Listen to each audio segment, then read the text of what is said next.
सहना पाएंगे। आस्था से पूरी बंद करके आँखों को दिल से तुम बुलाओ तो सही। कौन कहते हैं भगवान आते नहीं, लोग मीरा के जैसे बुलाते नहीं। कौन कहते हैं भगवान आते नहीं, लोग मीरा के जैसे बुलाते नहीं। अच्युतं केशवं कृष्णदामोदरं रामनारायणं जानकीवल्लभम्। अच्युतं केशवं कृष्णदामोदरं रामनारायणं जानकीवल्लभम्।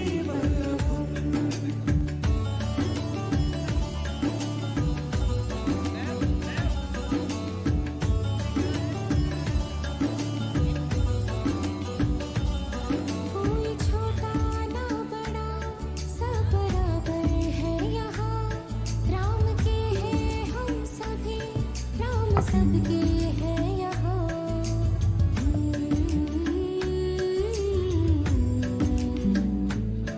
मन में श्रद्धा हो अगर तो मना वो न करें, चाहे झूठा ही सही भोग वो स्वीकार लें। भाव जिसका मन में राम के लिए पूरा, वो मना करेंगे ही नहीं। कौन कहते हैं भगवान आते नहीं, लोग मीरा के जैसे बुलाते नहीं। कौन कहते हैं भगवान आते नहीं, लोग मीरा के जैसे बुलाते नहीं। अच्युतं केशवं कृष्णदामोदरं रामनारायणं जानकीवल्लभम्। अच्युतं केशवं कृष्णदामोदरं रामनारायणं जानकीवल्लभम्। कौन कहते हैं भगवान सोते नहीं, माँ यशोदा के जैसे सुलाते नहीं। कौन कहते हैं भगवान सोते नहीं, माँ यशोदा के जैसे सुलाते नहीं। अच्युतं केशवं कृष्णदामोदरं रामनारायणं जानकीवल्लभम्। अच्युतं केशवं कृष्णदामोदरं रामनारायणं जानकीवल्लभम्। कौन कहते हैं भगवान नाचते नहीं, गोपियों की तरह तुम नचाते नहीं। कौन कहते हैं भगवान नाचते नहीं, गोपियों की तरह तुम नचाते नहीं। अच्युतं केशवं कृष्णदामोदरं रामनारायणं जानकीवल्लभम्। अच्युतं केशवं कृष्णदामोदरं रामनारायणं जानकीवल्लभम्।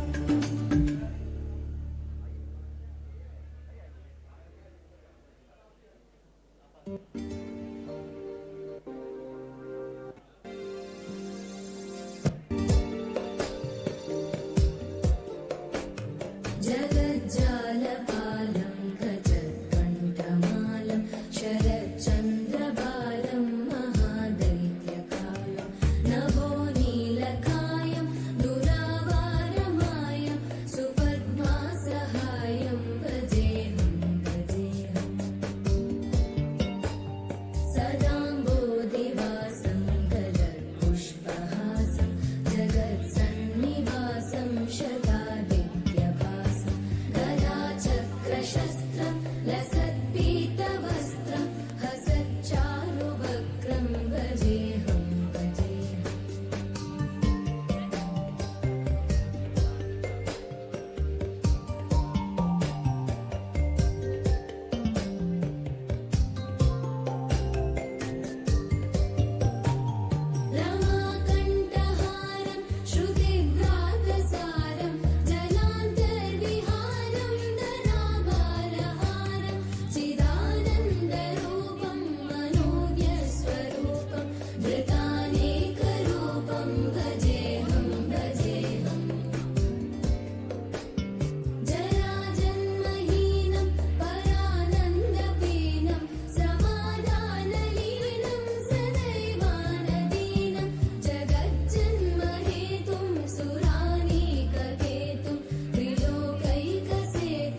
ओ पालनहारे निर्गुण अनारे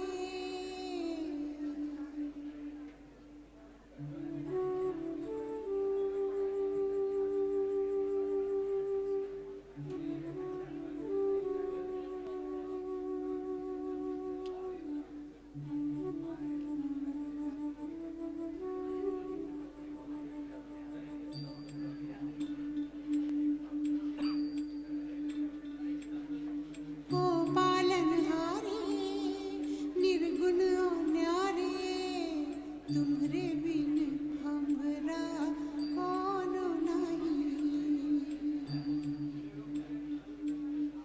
हमरी उलझन सुलझाओ भगवन तुम्हरे बिन हमरा कोनो नहीं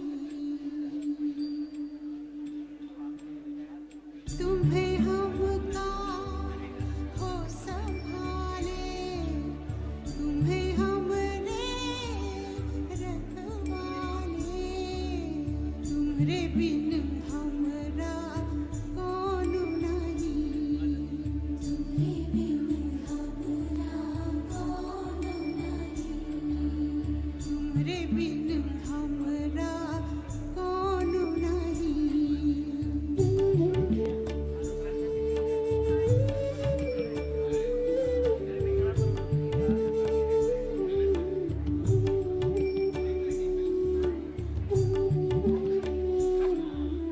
चंदा में तुम्हें तो भरे हो चांदनी सूरज में उजाला तुम्हें से ये गगन है मगन तुम्हें तो दिए हो इसे तारे भगवन ये जीवन तुम्हें न सवारोगे तो क्या कोई सवारे ओ पालनहारे निर्गुण न्यारे तुम्हारे बिन हमरा कोनो नहीं तुम्हारे बिन हमरा कोनो नहीं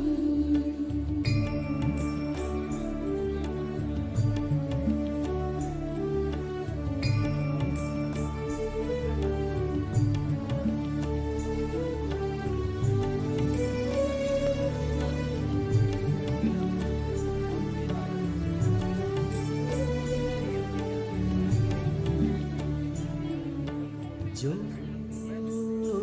सुनो तो कहें प्रभु जी हमरी है बिनती दुखी जन को धीरज दो हारे नहीं वो कभी दुख से तुम निर्बल को रक्षा दो रह पाए निर्बल सुख से भक्ति को शक्ति दो भक्ति को शक्ति दो जग के जो स्वामी हो इतनी तो अरज सुनो है पथ में अंधियारे दे दो वरदान में उजियारे वो पालनहारे निर्गुण और न्यारे तुम्हारे बिन हमरा कोनो नहीं हमरी उलझन सुलझाओ भगवान तुम्हारे बिन हमरा कोनो नहीं ओ पालनहारे निर्गुण न्यारे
Hello. Hello. Good morning, everyone. So once again, I welcome you all on this last day of this 2 days workshop. I hope yesterday you all had a very good time. It was a wholesome day with lots of lectures and culture program. And we wish the same day will be continued today also. And with this, we'll be ending this day with lots of memories. I'm sure when you'll return back, you will definitely have many good things to remember in your future. So without taking much time and without delaying more, we'll start today's program. And just like yesterday, we'll start today's program with Deep Prajulan.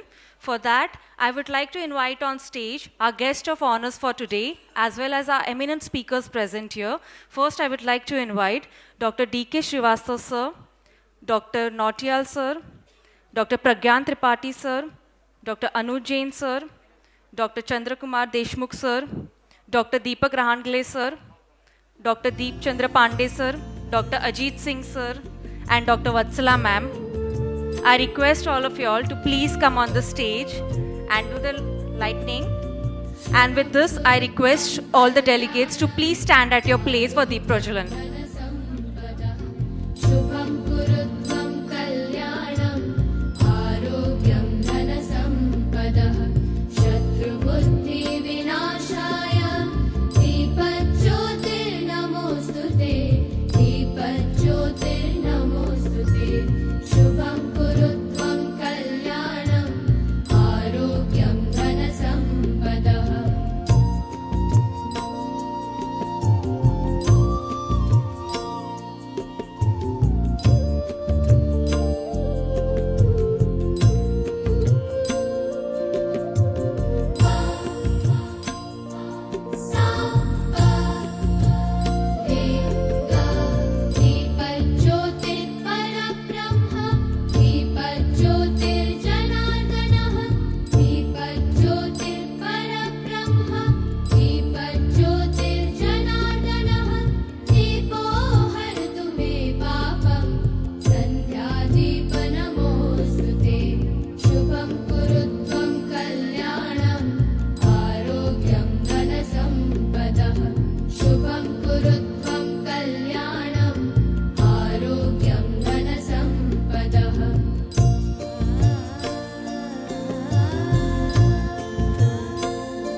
I request everyone to please be seated at your seats. So, before we start the program, as we always honor our guests who take their precious time and visit this program. So for today, our first guest is Dr. D.K. Srivastava sir. Before I invite sir, I would like to say few words about sir to express such an epitome personality sir is. So sir have done his BMS MD and sir has also done diploma in yoga. And sir is Panchakarman Shar Sutra and Ayurveda expert. He is life member of Red Cross Society. Sir is also ex-residential medical officer of Government Ayurvedic Hospital and College, Rishikul, Haridwar. Besides this, sir is founder of Navjeevan with Vision of Value. He is eminent Ayurvedic physician and Panchakarma specialist.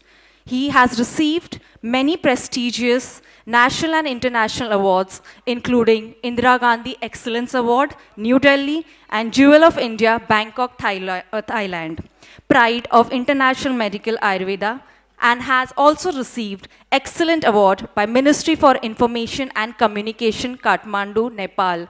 He really deserves a round of applause after so many Excellence Awards. And Sir has also received Bharat Vibhushan Samman Puruskar. He is spreading knowledge and vision of Ayurveda worldwide, especially in Switzerland, Austria, Germany. He's been conducting workshops and seminars across the globe. So I would now like to invite Sir on the dais, and I would like to invite Dr. Brijesh to please felicitate Sir with the guest of honor memento. Welcome, Sir. Clap should be keep on going. You all should. I guess आज का breakfast तो अच्छा ही था. Today is the last day, so I hope everyone should be in that different level of energy, right? And all are waiting to get back home also.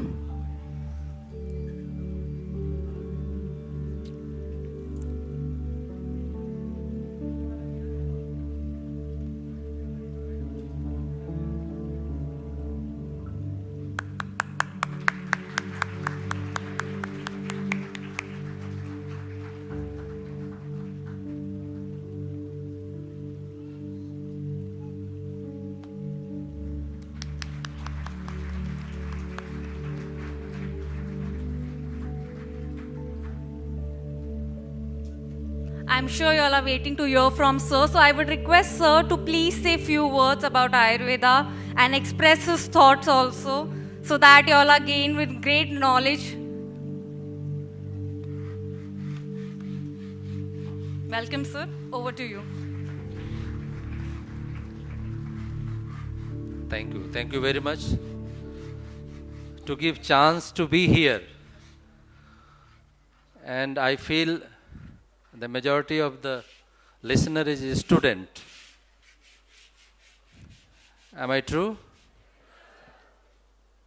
So you came here for the Ayurveda knowledge and vision, a lot of things.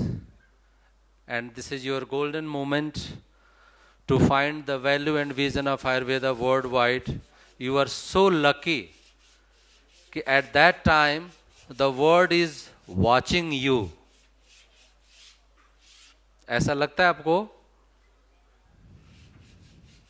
The world is watching you, my dear. This is the time when we started to study BMS and MD in the year of 1990.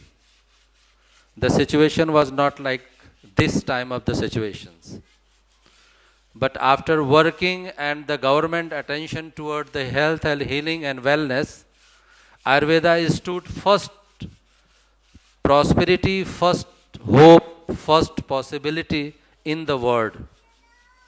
In 2005, WHO make a vision that we will evaluate all the alternative medicine of the world, how they are useful and beneficial for the Western community. If I am talking about Ayurveda, we Indian people can appreciate a lot about Ayurveda. The Chinese medicine, the people of China can appreciate a lot for their alternative medicine. In this scenario, I was lucky one. From Switzerland chapter, WHO selected me to organize my lectures for the 15th year. So this is my 12th year to do the work, and the main attention, not me, like me and my seniors who work from the many years in the USA, Canada, Australia and European country too. And only within 5 years of this existence of the international world, we exceed top, and Ayurveda accepted by the World Health Organization, crossing the Chinese traditional medicine, in Iranian Persian medicine. In Europe they have the different kinds of the natural medicine which is not existing up to level. But Ayurveda has the potency and the power to heal the chronic and the lifestyle diseases which the world is needed. So we are the flower of such kind of therapy. And the golden moment, you select, your selection and your position is not your destination. Remember, these 5.5 years, nobody can steal from you. So the government is providing, your teacher is providing, your senior is providing the knowledge to you. But this is the time you have to grown up with the full of the confidence, full of the belief, and full of the dedication.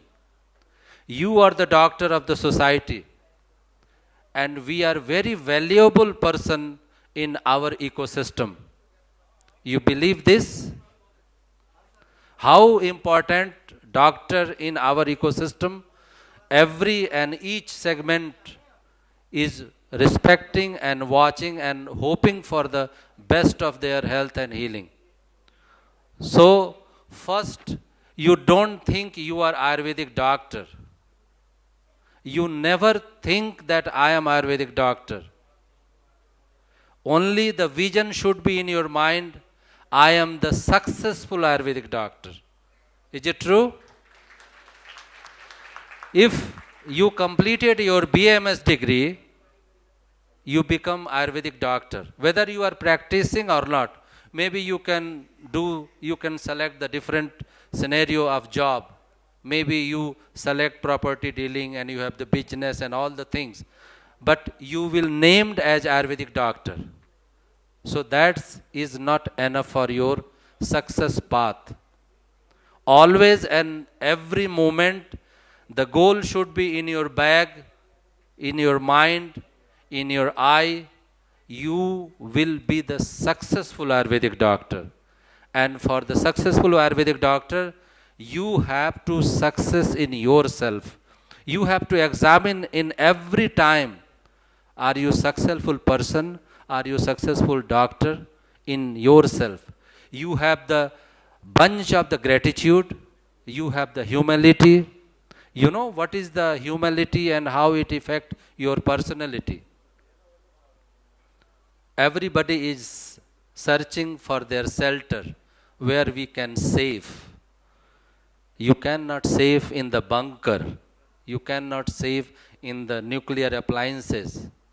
But you can save yourself in the blessings of the others.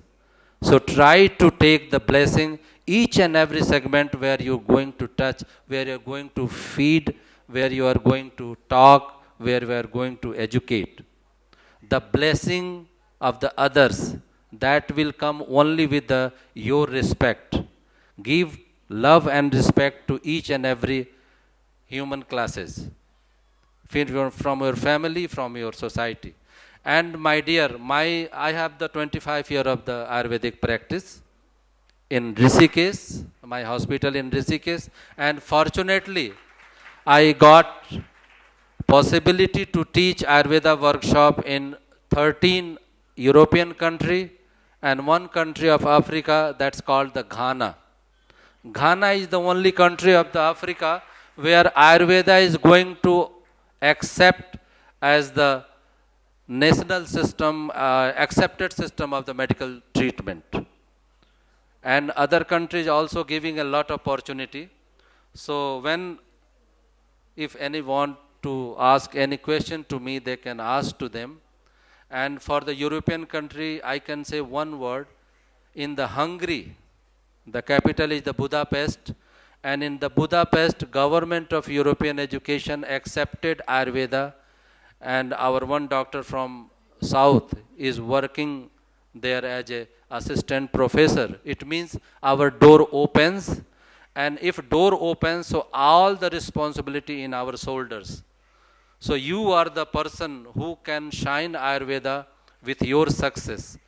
So keep success in your footstep. My prayer and my blessing, my wishes for your healthy and happy life.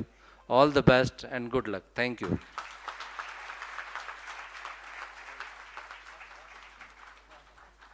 Thank you so much, sir, for delivering such golden words and along with such great knowledge. And I think we are fortunate enough to gain knowledge from such a dynamic personality. And sir have very rightly said that we should not just consider ourselves as a BMS or Ayurveda doctor, we should consider ourselves already as a successful Ayurveda doctor, and that is how the future can be a bright for us. So now, time to felicitate our next guest speaker for today, Dr. Pragyan Tripathi sir. Sir is the founder of Narmade Ayurveda Panchakarma Center as well as Ayurveda Pharmacy. I would like to invite sir on the stage, and I would like to invite Dr. Ashutosh to please come on the stage and felicitate sir with the honor of memento.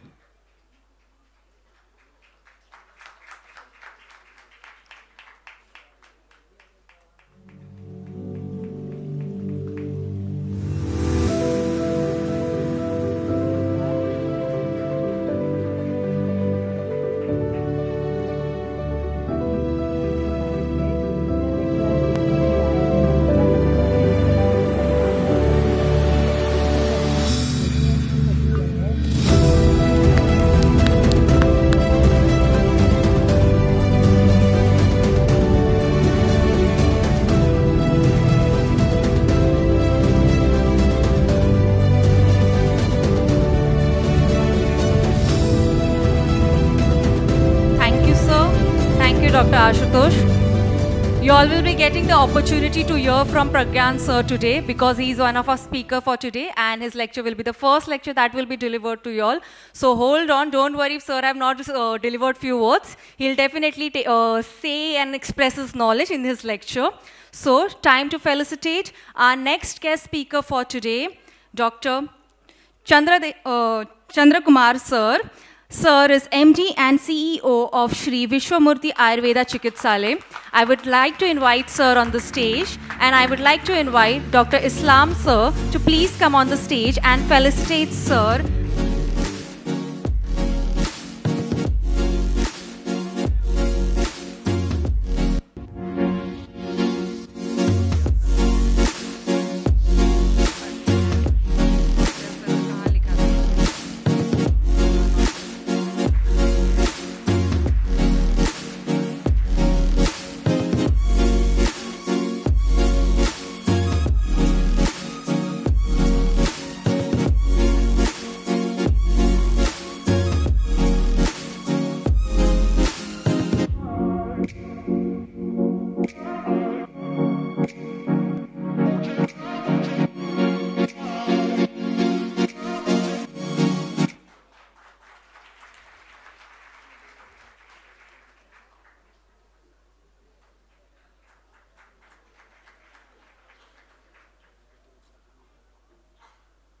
Thank you, sir. As I said, sir is a speaker for today, so you all will definitely get the chance to hear from sir during his lecture. So moving forward, we have another guest here today. Sir have just reached at the venue, and he's none other than Dr. J.N. Nautiyal, sir. Sir is MD, PhD in Ayurveda. Along with this, sir is Adyaksha of Bharatiya Chikitsa Parishad Uttarakhand, and sir is senior Ayurvedic physician as well as wellness expert.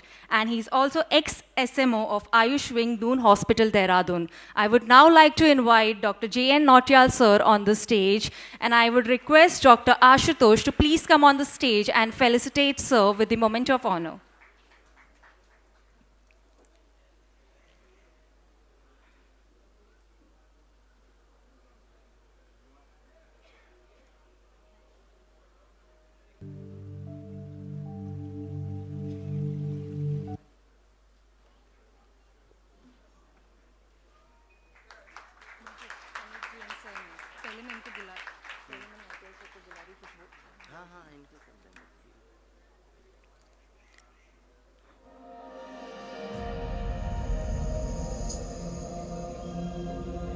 I request sir to please express his views for the delegates and participants present here.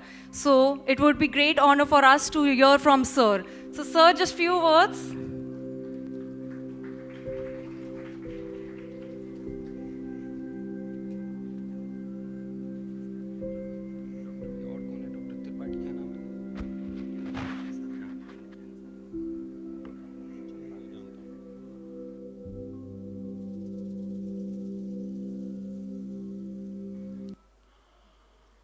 ओम नमामि धन्वन्तरिम् आदिदेवं सुरासुरैः वन्दितपादपद्मं लोके जरारुक्वै मृत्युनाशं धातारमीशं विविधौषधीनां।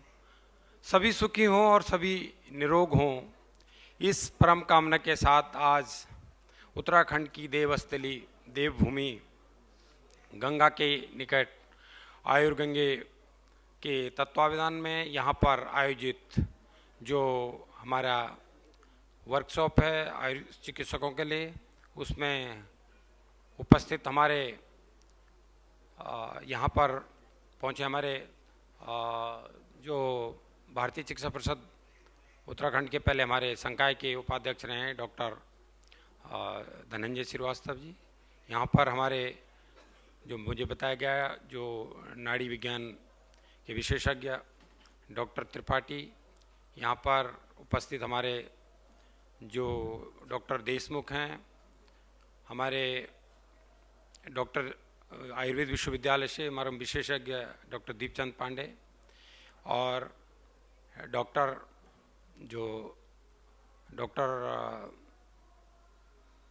यहाँ पे actually ये थोड़ा सा मुझे नाम ज़्यादा पता नहीं है, तो जो हमारे जो आयोजक हैं और जो सभी जो ज्ञान को प्राप्त करने के लिए गंगा के तट पे हमारे चिकित्सक यहाँ पर पहुँचे हैं, उन सभी को मैं यहाँ पर उनका स्वागत करता हूँ देवभूमि में। और भारतीय चिकित्सा परिषद उत्तराखंड की ओर से आप सभी का स्वागत करता हूँ। ये बड़े हर्ष का विषय है कि इस आयुर्वेद के ज्ञान को जो आप लोग लेना चाहते हैं और उसमें हमारे जो विद्वान मनीषी, चाहे वो मर्म विशेषज्ञ हों या वो नाड़ी विशेषज्ञ हों या अन्य विषयों के जो ज्ञाता हैं, उनके माध्यम से मुझे लगता है कि स्थान का बहुत बड़ा महत्व होता है। और ये जो हमारी ऋषिकेश नगरी है गंगा के तट पे, इससे तो एक आयुर्वेद का हब है ये पूरे वर्ल्ड के लिए। अगर आप उस पे जाएंगे, गूगल मैप पे जाएंगे, सर्च करेंगे, तो इसको जो है एक इंटरनेशनल हब है ये, स्पेशली मेडिटेशन का और हमारे जितने भी आयुर्वेदा का, पंचकर्मा का, उसके लिए पूरे वर्ल्ड से लोग यहाँ पे आते हैं। और आप लोग भी यहाँ पे आएँ तो मैं आप सभी का स्वागत करता हूँ। मुझे बहुत कम शॉर्ट नोटिस पे जो है ये बताया गया कि डॉक्टर ब्रिजेश जी का भी मैं यहाँ पे स्वागत करता हूँ, और उन्होंने मुझे बताया कि ऐसे ऐसे यहाँ पे कार्यक्रम है। हमारे एक और मर्म विशेषज्ञ यहाँ पे आने वाले थे, लेकिन उनका जो है केरला तिरचूर में मर्म की एक वर्कशॉप में उनको जाना था, पहले से प्रोग्राम पे डॉक्टर नवीन जोशी आयुर्वेद विश्वविद्यालय से, वो नहीं आ पाए। तो जब बात हुई तो ये हुआ कि यहाँ पे एक कार्यशाला चल रही है और उसमें मुझे आना है, थोड़ा सा शॉर्ट नोटिस पे ही बताया गया। और भी कई कार्यक्रम होते हैं, लेकिन ऐसे कार्यक्रम जहाँ पे आयुर्वेद का जो है ज्ञान का आदान प्रदान हो, ऐसे कार्यक्रमों में जाने के लिए मैं खुद बहुत उत्सुक रहता हूँ।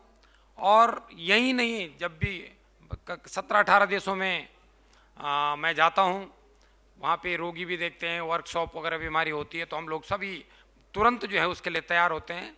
और ये थोड़ा सा जो बीच में एक कोविड काल चला, इसके कारण आना जाना थोड़ा कम हुआ है, लेकिन अब मुझे लग रहा है कि दोबारा से देश विदेश में हम लोग जाएंगे और अपना जो ज्ञान हम प्राप्त कर रहे हैं उसका हम जो है मानव मात्र के कल्याण के लिए हमको उसको करेंगे। बस कुछ बातें मैं यहाँ पे कहना चाहूँगा, क्योंकि मुख्य तो यहाँ पे जो सत्र है जो हमारा उसका होगा विषय विशेषज्ञों का, लेकिन मैं 2-4 बातें अपनी कह के अपनी बात को समाप्त करना चाहूँगा।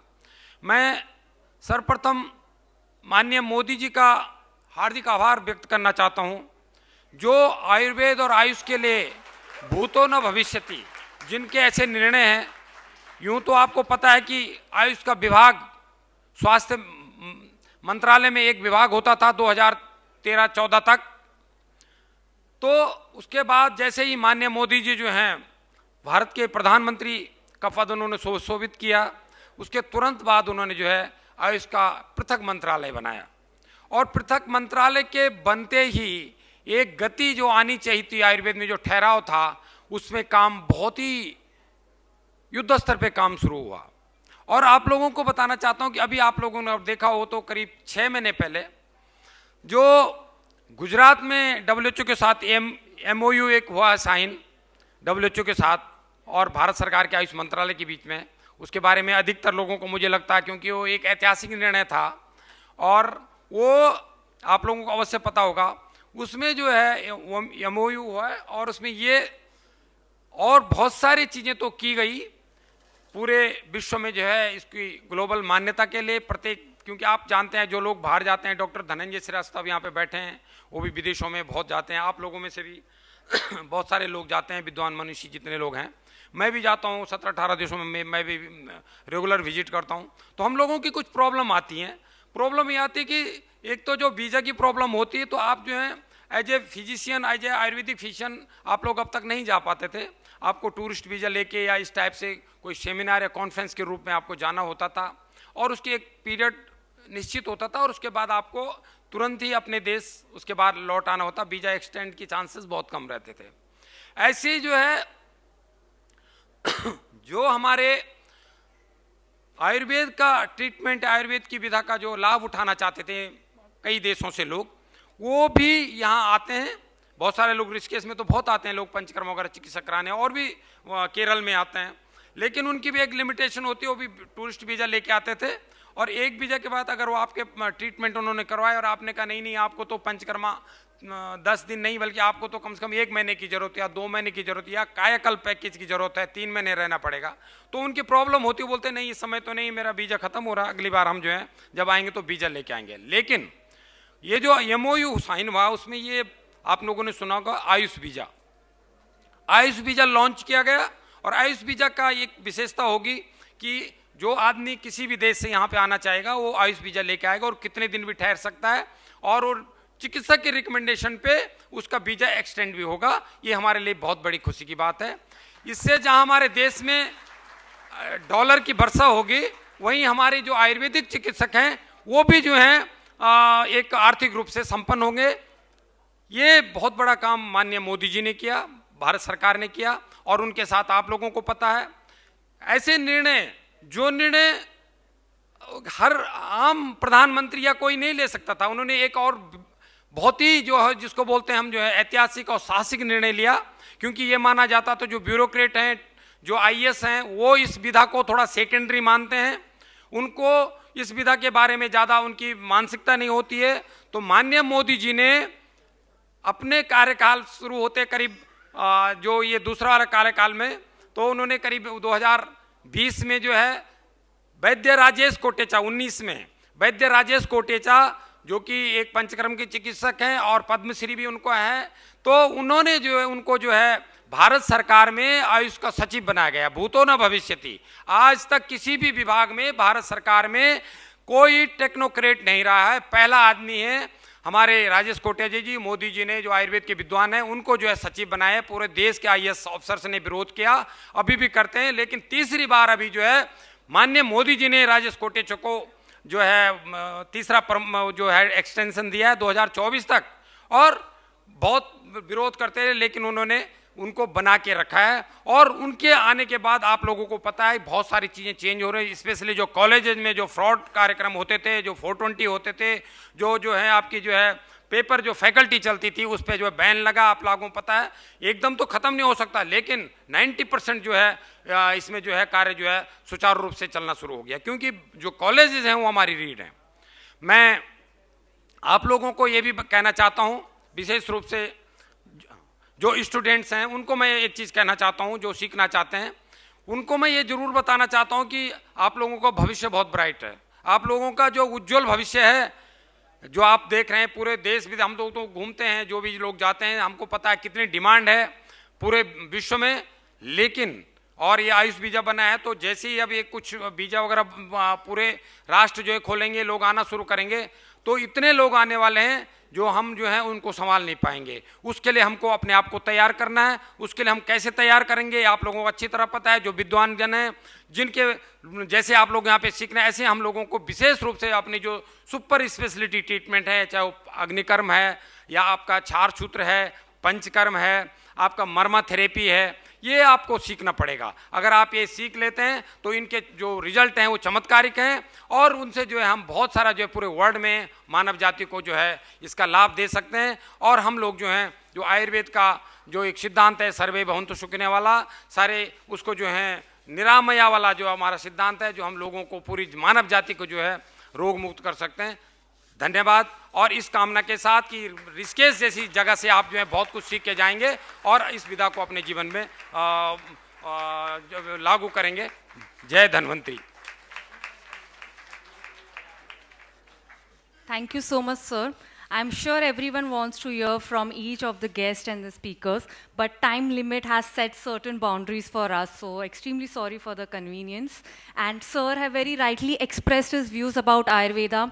He has very rightly said how Ayurveda just don't have opportunities nationally, but even internationally, and how Ayurveda will be excelling very soon overseas also. So definitely there is loads of opportunities that we'll be getting in near future for all the young BMS doctors who are pursuing BMS and who also have certain vision in future. So definitely a great opportunities for all of you all. So moving forward with today's program, now I would like to invite on stage for the felicitation Dr. Anu Jain sir, the owner of Shri Vishwavidyas Ayurvedic Chikitsalaya evam Panchakarma Center at Gwalior. And sir is an Ayurvedic practitioner. Along with this thing, an extraordinary thing about sir is that he conducts free OPD for people who are needy and every Friday at his clinic. So extraordinary work that is served for the humanity by sir. Welcome sir. And to felicitate sir, I would like to invite Dr. Praveen sir on the stage.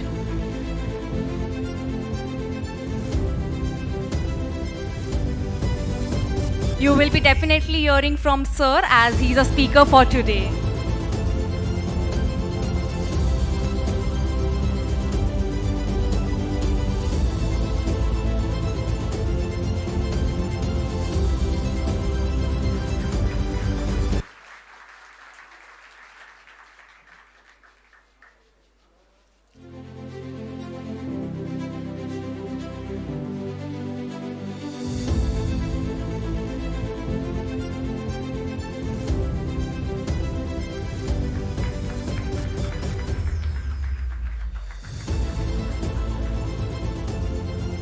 Thank you, Dr. Jain sir. Thank you, Dr. Praveen sir. Now, as I already said that we have a guest today, Dr. Sunil sir. So I would now request Dr. Sunil Joshi sir to please come on the stage, and I request Dr. Shadab to please felicitate sir with the guest of honor.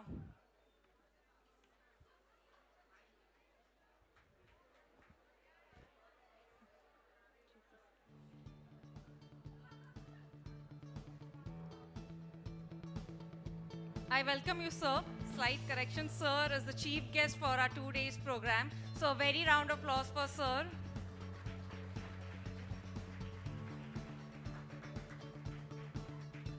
Welcome, sir.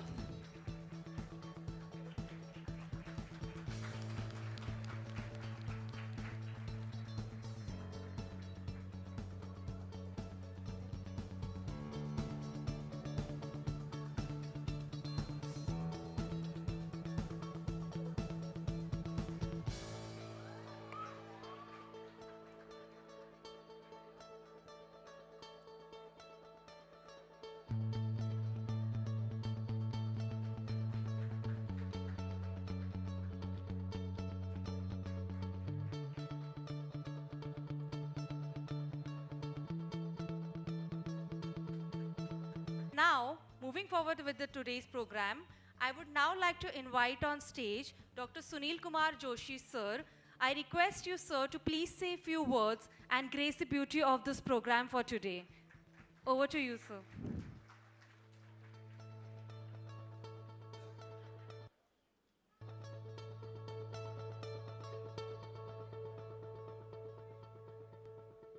जोरदार तालियां बजाते रहिए आप सब, तालियों में कोई कमी ना करें।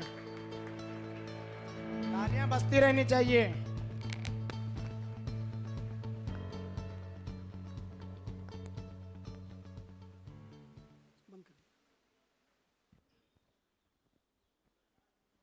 अमृतकल्प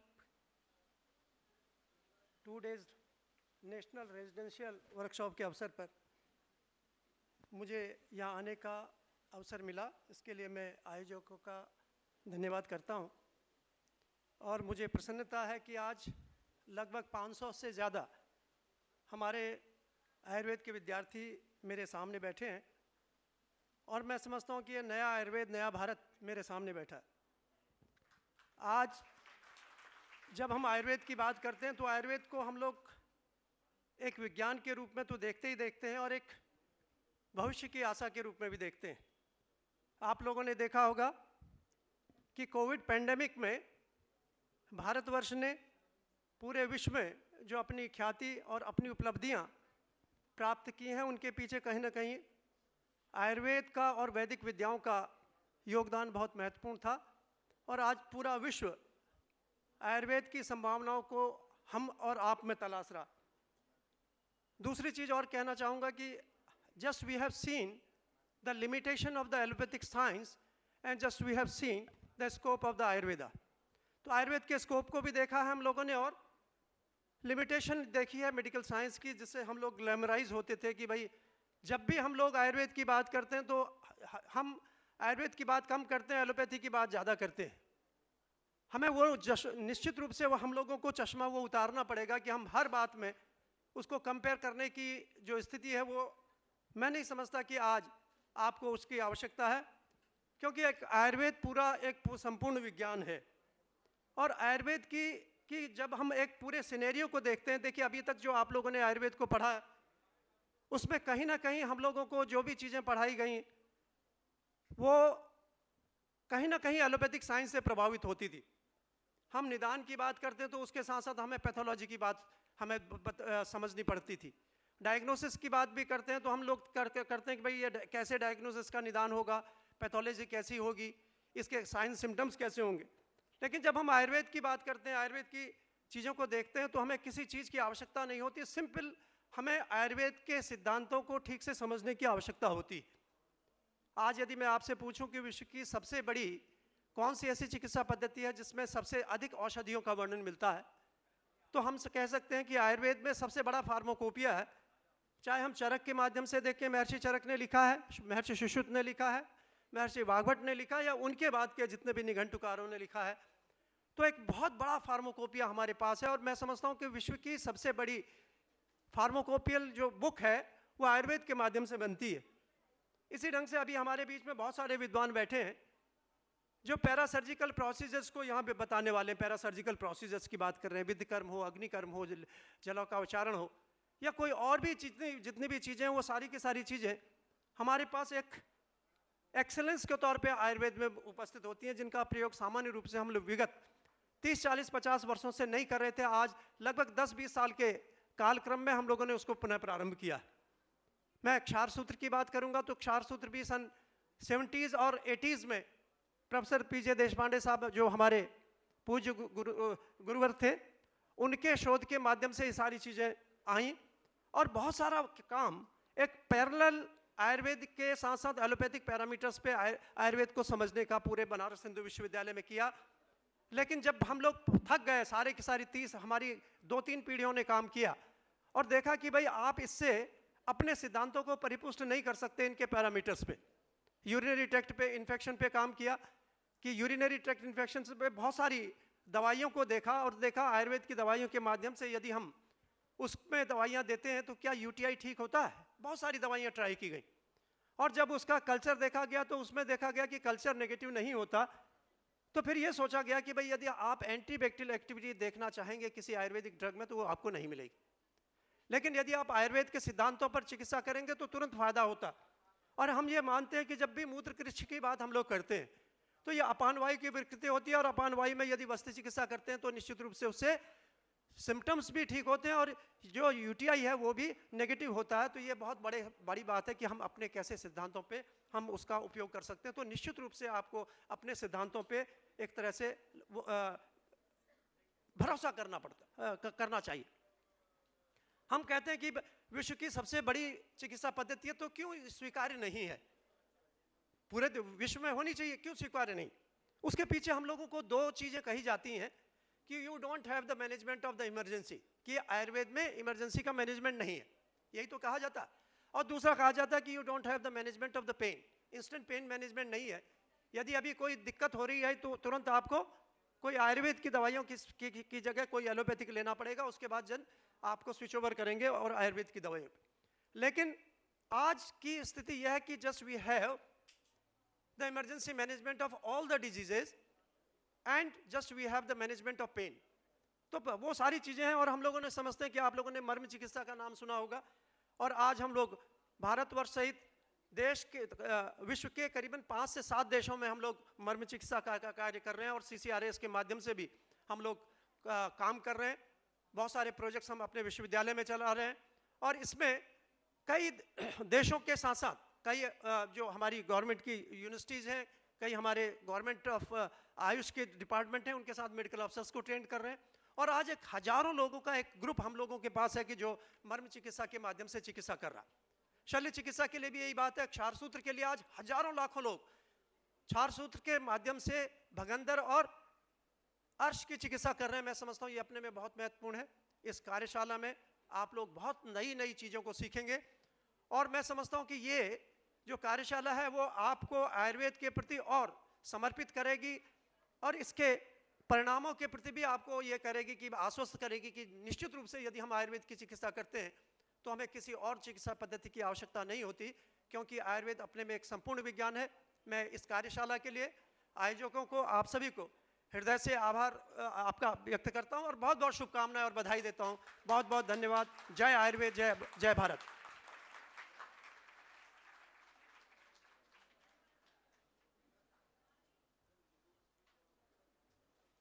Thank you so much, sir, for blessing us with your kind words. So now we have another guest with us today, Mr. Sanchit Sharma, the director of Avil Pharmaceutical. I would like to invite sir on the stage for felicitation. And along with this, I would like to invite Dr. Ashutosh to please come on the stage and felicitate sir with a token of appreciation.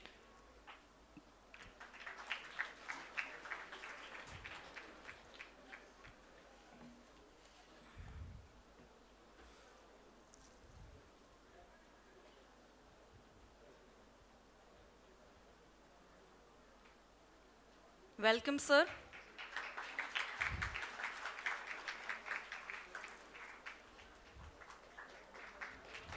I also request sir to please say a few words and express his views.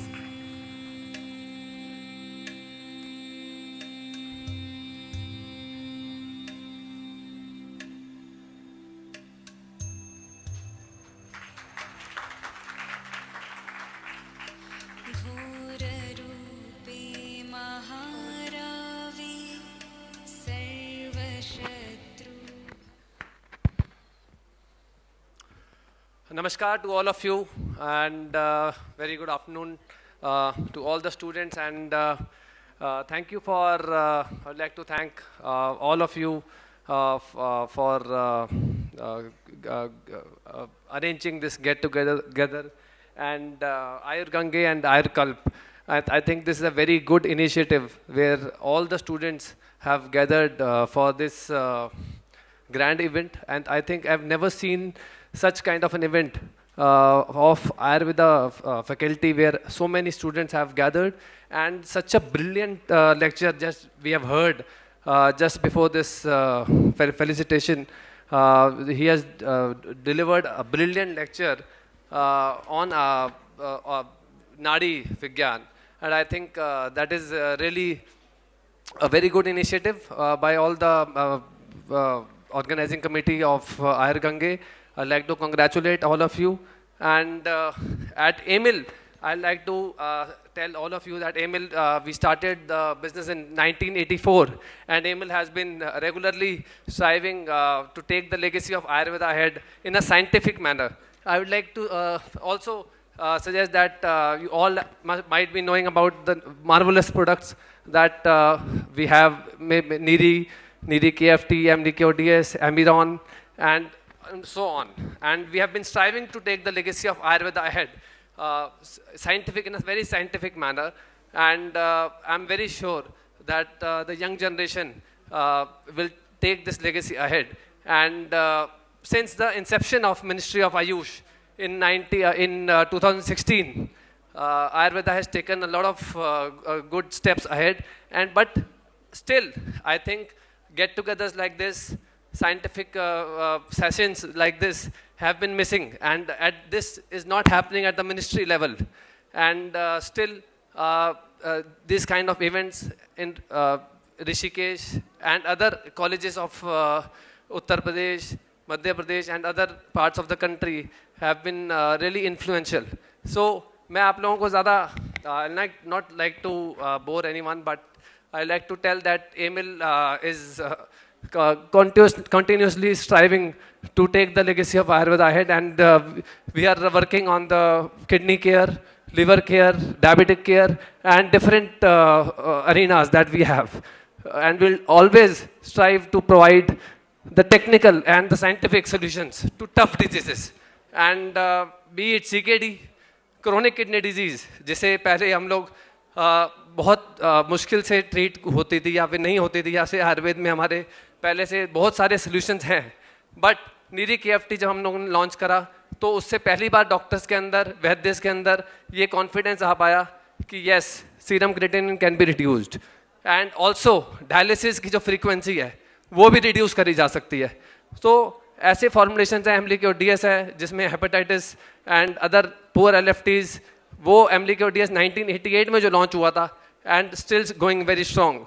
So liver care में भी हमारी काफ़ी अच्छी formulations हैं जो Emily के DS है. NIRI KFT जो हमने CKD के अंदर हमने किया था वो बहुत अच्छा है. And also let me tell you that we are also working for the cancer treatment, and very soon in next 2 to 3 years we'll also be getting some formulations for cancer. And at the same time we want that all the Ayurveda faculty and different institutes of the country should get accomplished and should get strengthened. So in that we'll always be supporting all the students and all such kind of event. Definitely I think will be supporting you all throughout. And our vision of our managing director, chairman sir, Mr. K.K. Sharma, who started the company in 1984, and along with Dr. Nitika Kohli, myself, Dr. Sanchit Sharma and Dr. Ikshit Sharma, we all are together and taking the legacy of Emil ahead, and definitely will be striving to take this legacy ahead of Ayurveda in a very scientific manner. And you see that Emil always have been, because I am from pharma background, my sister, Dr. Nitika Kohli, she's from Ayurveda, core Ayurveda. And we people being from pharma background, we are taking it in a very modern way. And we know that without the scientific validation, and without the scientific validation, I think we cannot take Ayurveda ahead. So Emil will definitely be striving to take the legacy in a very scientific manner of Ayurveda. And I also, all the students are here, I'd like to give a message to all of you. जब हम गंगा किनारे यहाँ पे इकट्ठा हुए हैं तो मैं आप लोगों से यही रिक्वेस्ट करूँगा कि आप लोग अभी अपने करियर्स, कुछ लोग अपने प्राइवेट क्लिनिक स्टार्ट करेंगे, कुछ लोग आगे अपनी PG स्टडीज़ के लिए जाएंगे, कुछ लोग अपनी आगे और साइंटिफिक स्टडीज़ के लिए जाएंगे. यू शुड, जैसे हम लोग गंगा किनारे बैठे हैं तो आप देख सकते हैं गंगा कहाँ से शुरू होती है. गंगा माता always river starts from a waterfall की तरह शुरू होती है. तो वाटरफॉल ज़्यादातर क्या होता है, टर्बुलेंट होता है. It is always turbulent. And एक शांत नदी बनने से पहले वो एक वाटरफॉल होता है. तो टर्बुलेंट होता है. आपके करियर्स में हो सकता है कहीं टर्बुलेंस भी आएगी, हो सकता है आपको काफ़ी दिक्कतें भी आएंगी, लेकिन आपको ये पता होना चाहिए आने वाले टाइम में आप लोग एक शांत नदी की तरह बन सकते हैं. और जैसे ये भी है समय भी, it is just like a river, because river keeps on flowing and so does time. So एक बार नदी का जो पानी आगे निकल जाए वो वापस नहीं आ सकता, उसी तरह समय भी वापस नहीं आ सकता. I urge you, all of you, that you utilise your time in a very efficient manner. And also whenever you face any obstacles, कभी भी obstacles आते हैं तो river क्या करता है, river अपना नया रास्ता बना लेता है, नया कट निकाल लेता है। उसी तरह के आप भी कभी भी आपको कोई ऑब्स्टेकल्स आए, कोई भी ऑब्स्टेकल्स हो, तो आप अपना नया रास्ता निकालें, यही मेरा मैसेज है। और रिवर हमेशा कभी भी सीधा नहीं जाता, इट हैज़ कर्व्स। सो आपकी लाइफ में भी ऐसे कर्व्स आते रहेंगे। आई होप आप उससे ओवरकम करें। And I want you all, आप लोग आयुर्वेद को आगे लेके जाएं जितना भी आपको हो सकता है, क्योंकि ऐसे सेशंस, ऐसे नाड़ी विज्ञान आई थिंक अभी मिसिंग है। दिल्ली में अगर हमें ही किसी को किसी को कोई डिजीज़ है, कुछ है, we need to go to some good doctors. A lot of people, Gurgaon में MNC कल्चर आ चुका है, काफ़ी जगहों पे आ चुका है, बट अभी आयुर्वेद का कोरोना के बाद काफ़ी प्रचलन हो चुका है। उसके बाद तो अभी लोगों का इंटरेस्ट बहुत ज़्यादा है आयुर्वेद के अंदर। आई होप कि आप लोग अपने ऐसे टेक्निक्स, ऐसे चीज़ों को डेवलप करें ताकि जो मॉडर्न डिजीज़ हैं, जो कि टफ डिजीज़ हैं, उसको ट्रीटमेंट के लिए हम लोग अपना नाम क्रिएट कर सकें। जैसे एमिल ने अपना नाम बनाया है, CKD के अंदर, किडनी स्टोन के अंदर नीरी आता है हमारा, विटिलिगो के लिए, लुकोडर्मा के लिए लुकोस्किन आता है हमारा, डायबिटीज़ के लिए BGR एमरी+ आता है। वैसे आप लोग भी अपना नाम बनाएं। जैसे सर ने अभी बताया कि gall bladder stone, cancer, infertility के लिए सर ट्रीटमेंट्स कर रहे हैं, वैसे ही आप लोग भी अपनी कहीं ना कहीं स्पेशलाइजेशन बनाइए। अगर आप भी अपनी स्पेशलाइजेशन बनाएंगे, आई होप कि जो हमारे जैसे केरला में किसी को भी कोई भी डिजीज़ होता है तो सबसे पहले वो अपने आयुर्वेदिक प्रैक्टिशनर के पास जाता है। I hope all over the country and other parts of the world also कि हम लोग कभी भी डिजीज़ हो, कोई भी परेशानी हो, तो वो पहले आयुर्वेदिक डॉक्टर, आयुर्वेदिक वैद्य को दिखाए। That is my dream and that is my vision. And I also have a vision of developing an Ayurveda hospital. Let me disclose this also, that in the times to come, we'll be having a big Ayurveda hospital with IV fluids of Ayurveda. That is. So Emil's Research and Development Center is continuously striving, and हमारे यहाँ IV fluids पहले दिए जाते थे आयुर्वेदा में, वो ban हो गए। तो मैं चाहूँगा कि ministry of Ayush and other जो इंस्टीट्यूट्स हैं, कॉलेजेस हैं, रिसर्च डेवलपमेंट सेंटर्स हैं, वो इस चीज़ पे काम करें, जिससे हम लोगों को मॉडर्न जो पैथी है उससे हम लोग बहुत ऊपर हैं, वो हम आना चाहते हैं और वो हम आगे दिखाएंगे। मुझे आपसे यही आश्वासन चाहिए कि हम लोग अपना जो असली चेहरा है, जो हमारा 5000 साल पहले हम लोग प्राइमरी हेल्थ केयर में ही हुआ करते थे, कुछ और ट्रीटमेंट नहीं हुआ करता था, तो हम लोग आने वाले समय में आयुर्वेद को उसी जगह पे लेके जाएंगे जिस जगह पे उसकी एक्चुअल वर्थ है। Thank you.